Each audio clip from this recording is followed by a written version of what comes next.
Hello hi welcome back, this is Raj Kamal. Hello dear students, आज हम कुछ खास टॉकिंग करने वाले हैं मिस्टर नीरज कुमार से, जो कि आपको ये बताएंगे कि बिहार इलेक्ट्रिसिटी बोर्ड के अंदर जो अपकमिंग वैकेंसी होंगी उसमें जो डिस्ट्रीब्यूशन और ट्रांसमिशन के अंदर जो कुछ चैलेंजेस फेस करने होते हैं वो किस तरीके का होता है। जैसे कि आपको पता है 25 से पहले वैकेंसी आनी तय है बिहार के अंदर, तो खासकर बिहार के उन स्टूडेंट्स के लिए मैं यहाँ पे बताना चाहता हूँ। हालांकि यूपी के भी जो यूपीपीसीएल टीजीटी-2 होता है, यूपीपीसीएल जेई होता है, उनके अंदर भी हम बहुत सारे बच्चों से डिस्कस कर रहे होते हैं। आज मैं खासकर बिहार में जो पोस्टेड है उनके बारे में चर्चा करूंगा। खासकर ये जो है मैं इस पे चर्चा ये करूंगा कि बिहार के अंदर जो Bihar state power transmission company limited जो है उसके बारे में हम कुछ चर्चा करेंगे। तो इनसे मिलते हैं एक बार, इनके लाइफ प्रोफाइल के बारे में हम देखेंगे जेई के एज ए जेई जो है, और हालांकि ये इनका काफ़ी टाइम का अनुभव हो चुका है। ध्यान रखें ये स्पेशली जो डिप्लोमा वाले इस सेगमेंट में हमारे कर रहे हैं ना, डिप्लोमा वाले के लिए ही अब बिहार का जो इलेक्ट्रिसिटी बोर्ड का है उनके लिए ही अब शामिल है। पहले बीटेक वाले भी शामिल होते थे, तो 2014 में इन्होंने जब दिया था तो उस टाइम बीटेक वाले भी अलाउ थे और उनमें क्वालिफाई किया है। अब आप लोगों के लिए जो है डिप्लोमा वाले एलिजिबल है, तो आप लोग पूरी तरीके से तैयार रहेंगे। तो नीरज जी एक बार आप आएंगे, कुछ बच्चे को बताएंगे। मैं इसके एक बार इंट्रोड्यूस भी कर दूं। आइए मैं आपको इनके बारे में इंट्रोड्यूस कर दूं कि ये नीरज कुमार यानी निरंजन इनका शुभ नाम है। ये बांका डिस्ट्रिक्ट, बिहार के बांका डिस्ट्रिक्ट में एज ए जेई 8 साल तकरीबन रहे हैं सर, है ना? 8 साल, 6.5 साल वहां पे, और 2 साल पटना के अंदर रहे हैं, जो ट्रांसफर हो गया इनका यहाँ पे। तो बांका में भी काफी 6.5 साल का अनुभव है। हमारा स्टूडेंट बहुत सारा बांका और वहाँ का है, भागलपुर डिस्ट्रिक्ट का भी होगा, है ना? तो बहुत सारे ऐसे बच्चे हैं जिनको पता, अगर उनको कभी जेई का जरूरत पड़ा होगा तो ये चेहरा जरूर दिखा होगा। लेकिन अब ये पटना शिफ्ट हो गए, तो मैं इनसे थोड़ी चर्चा कर रहा हूँ कि किस तरीके के चैलेंज फेस किए हैं इन्होंने बांका डिस्ट्रिक्ट में, क्योंकि यहाँ डायरेक्टली डिस्ट्रीब्यूशन में थे, तो डायरेक्टली कंज्यूमर से डायरेक्टली इंटर कनेक्शन में थे, और जब ये पटना आ चुके हैं ट्रांसमिशन में, तो यहाँ पे कैसा इसका लाइफस्टाइल है एक बार आप डिस्कस कर देंगे। Hello, good evening. देखिए, एक्चुअली है कि डिस्ट्रीब्यूशन, ट्रांसमिशन, जनरेशन तीनों ही पावर सिस्टम का, हमारे पावर का जो रोल है, ये तीनों ही इम्पोर्टेंस है। डिस्ट्रीब्यूशन ज़्यादा चैलेंजिंग है, उसके बाद ट्रांसमिशन भी चैलेंजिंग है और जनरेशन भी चैलेंजिंग है, क्योंकि ये तीनों चीज़ मिलके ही हम लोग के घरों में लाइन आ पाती है।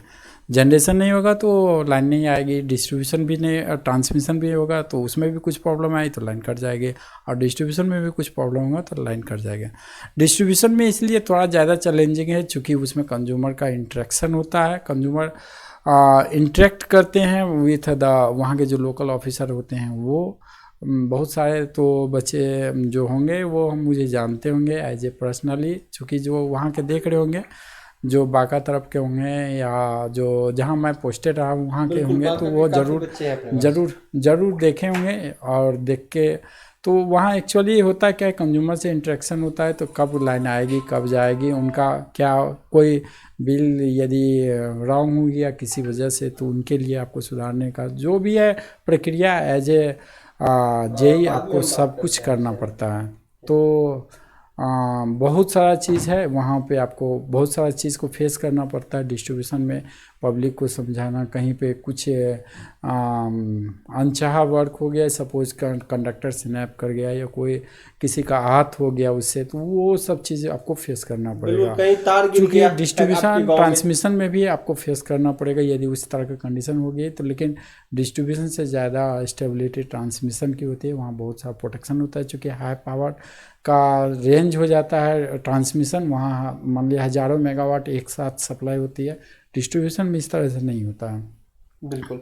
तो मैं खासकर एक बात बताना चाहूंगा इन डिप्लोमा वाले बच्चों को, है ना, ये डिप्लोमा वाले बच्चे के लिए स्पेशल जो चैनल है सेमेस्टर का, आप लोग को अब पास आउट हो रहे हो, और ये जो अभी बिहार के अंदर जो जेई की वैकेंसी है, अब ये डिप्लोमा ओरिएंटेड कर दिए। इन्होंने बीटेक कर रखा है, जो 2014 वाले बैच में थे, और तब बीटेक अलाउ था।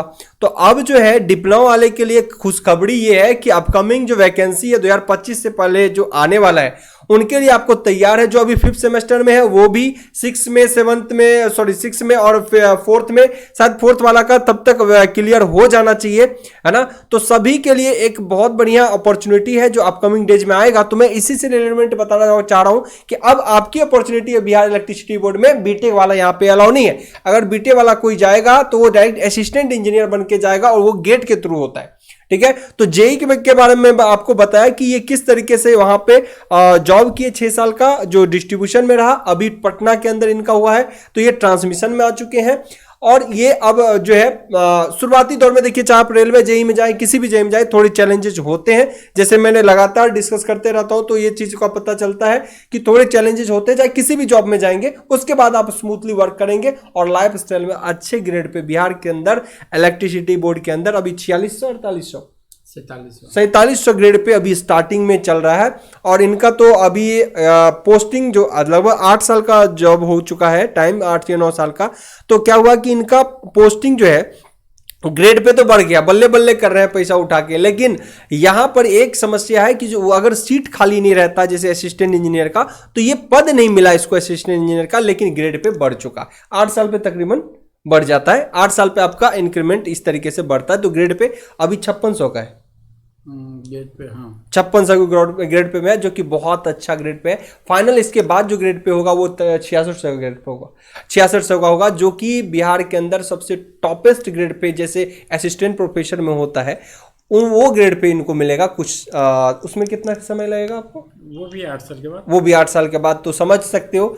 और ये पटना के पटना में रहेंगे, आप भी बिहार के किसी एरिया में रहोगे। अगर जेई लगते हो तो थोड़ा समय तो लगेगा कुछ और बेहतर करने के लिए, लेकिन अगर एज ए जेई लगते हो तो 4700 का ग्रेड पे काफ़ी होता है। अगर मैं बात करूं इंडियन रेलवे की या फिर एसएससी जेई की, तो इनके भी 4200 से 4600 ग्रेड पे ही रहता है स्टार्टिंग में। तो बिहार का ग्रेड पे ज्यादा बेहतर है इनसे, है कि नहीं। और बिहार के बिहार में रहोगे, क्योंकि ये चैनल जो है स्पेशली इंजीनियर्स ग्रुप की अगर मैं बात करूं तो ये चैनल आप लोग के लिए सेमेस्टर के लिए, जो कि यूपी बिहार के बच्चे खचाखच बड़े होते हैं। चलिए मैं बात करता हूं, कुछ और चर्चा यहां पे कर लेते हैं थोड़ी सी, कि यहां पे देखिए आपको जब शुरुआती दौर में या आप मैं कहूं कि डिस्ट्रीब्यूशन में थोड़े से चैलेंजेस इस प्रकार के हैं कि अभी रात में भी कॉल आ सकता है। लेकिन ये कभी कभी मिस हैपनिंग ऐसी घटना हो सकती है, जैसे कि अभी इनसे टॉक किया था तो ये पता चला कि यहां से वायर जो है डिस्कनेक्ट हुआ था, टूट गया था, गल गया था किसी फॉल्ट के कारण। तो यहां से आगे कनेक्टिविटी नहीं गया। तो ये रात का समय है, जिन्होंने इनका ही द्वारा पिक लिया गया है, जिन्होंने इनको मेंटेनेंस के लिए अपने साथ टेक्नीशियंस को लेके गए और इसको रातों रात ठीक करवाया, तकरीबन 1 बजे के आसपास, है ना। और इस तरीके से ये अब ग्रिड नए ग्रिड में चिल कर रहे हैं, उनका है फोटो इनका।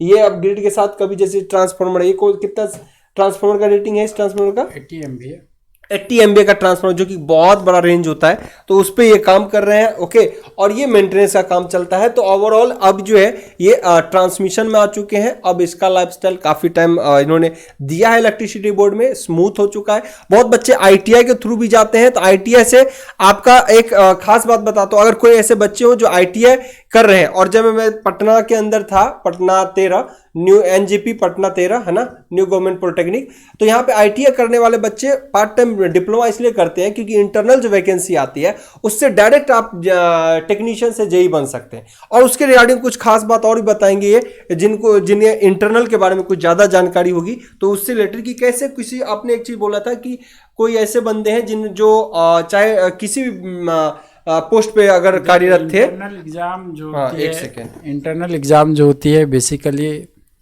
हर एक डिपार्टमेंट में होती है, तो इसमें बिजली विभाग में भी है। तो इसमें एक चीज़ है कि आपका कोई भी पोस्ट पे हैं, आपका जो हाईएस्ट क्वालिफिकेशन है, जैसे हाईएस्ट क्वालिफिकेशन है, तो उस स्तर पर आपको इंटरनल एग्ज़ाम होती है, चाहे जेई का हो या एई का हो। तो आप वहाँ क्या कर सकते हैं, इंटरनल एग्ज़ाम होगी, उसमें आपको एग्ज़ाम पास कीजिएगा। तो मान लीजिए आप 2600 के ग्रेड पे हैं, एग्ज़ाम पास कर लिए, तो आप सीधे 2600 से 4700 के ग्रेड पे आ सकते हैं। इस तरह का व्यवस्था हर चीज़ में है। आपका जिस तरह का क्वालिफिकेशन रहेगा उस तरह का आपका इंटरनल एग्ज़ाम हो गया और उस तरह का आपको पोस्ट मिल जाएगा। चलिए तो आई होप सो आपने चीज़ों को देखा और ऑब्जर्व भी किया। हम इससे रिलेटेड एक सब स्टेशन इसके ग्रिड पे कभी जाएंगे तो वहाँ भी आपके लिए कुछ बेहतर वीडियोस बनाएंगे ताकि आपको वहाँ का बहुत सारा प्रैक्टिकल चीज़ों का पता चले। बहुत बच्चों को ऐसा लगता है कि कभी कोई चीज़ ग्रिड पे जाना था या कुछ ट्रेनिंग वगैरह का इशू रहता है, तो कोई अगर उससे रिलेटेड डाउट रहेंगे तो बेशक आप लोग कमेंट बॉक्स में कमेंट करेंगे, हम कोशिश करेंगे उसको रिप्लाई करने का। और इससे संबंधित कोई मन में जानकारी हो कब वैकेंसी आएगी, जैसे 25 से पहले वैकेंसी बिहार इलेक्ट्रिसिटी बोर्ड के अंदर आना है, क्योंकि बहुत साल से वैकेंसी नहीं आई हुई है, तो ये वैकेंसी आने वाली है और आपको रहना है तैयार। खासकर डिप्लोमा वाले बच्चे पूरे तरीके से अलर्ट रहेंगे, है ना, क्योंकि आपके कंपटीशन में जो बीटेक वाला था वो हट चुका है। पिछले बार भी बीटेक वाला इसमें अलाउ नहीं हुआ था, सिर्फ डिप्लोमा हुआ था। तो आपके लिए गोल्डन चांस है, जो अभी पास आउट होने वाले हैं अपकमिंग 6 महीना 1 साल के अंदर, उनके लिए बेहतर चांस है। आप लोग अच्छे से तैयारी करेंगे लगे, और कोई डाउट भी हो तो आप जरूर कमेंट बॉक्स में कमेंट करेंगे। Thank you Neeraj ji. जैसे कि कोई भी और इससे रिलेटेड क्वेरी होंगे तो मैं नहीं तो ये सर आपको जरूर अपडेट कर देंगे। Okay, thank you.